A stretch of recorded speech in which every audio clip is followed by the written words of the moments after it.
la Station spatiale internationale. Autre bijou de technologie qui permettra tout à l'heure à Louis Baudin de vous informer sur le temps qu'il fera ce week-end. Une machine ultra perfectionnée, le 30e ordinateur le plus puissant au monde, le supercalculateur de Météo France. Et au-delà de son rôle prévisionnel, l'engin est aussi un super radiateur. Abrité dans les locaux d'une faculté de Toulouse, il permet de chauffer une surface de 14 000 m². Reportage Pascal Michel et François Guinle.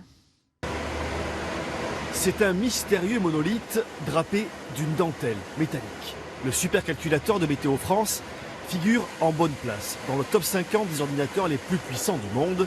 Ses performances donnent le vertige. 2 millions de milliards d'opérations par seconde, 2,5 pétaflops. C'est l'équivalent de 30 000 PC du quotidien. Le super ordinateur est aussi un super radiateur. Ses armoires informatiques tournent 24 heures sur 24 dans un vacarme assourdissant et dégage une chaleur qui est aujourd'hui recyclée. Elle est acheminée sur le toit pour être finalement redistribuée dans tout le bâtiment. On va récupérer la chaleur pour la réinjecter dans le circuit d'eau chaude qui va permettre de chauffer le bâtiment. Ce bâtiment, c'est l'espace Clément Ader qui abrite 200 chercheurs de la fac de Toulouse et des ingénieurs en aéronautique. 14 000 m² de bureaux et de laboratoires qui bénéficient de cette nouvelle technologie. C'est un volume énorme. S'il fallait qu'on le conditionne nous-mêmes, ça nous coûterait extrêmement cher. Et grâce au calculateur, eh bien, nous sommes gratuitement conditionnés en dessous de 15 degrés. Tout se déclenche automatiquement.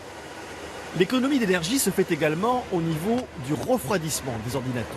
Terminé les grandes unités de climatiseurs énergivores, c'est l'eau qui refroidit le supercalculateur. Ce qui fait qu'en termes de consommation énergétique directe pour le refroidissement de cette génération de calculateurs, on est beaucoup plus efficace que par rapport aux générations antérieures, en réduisant notre consommation électrique d'environ 25%.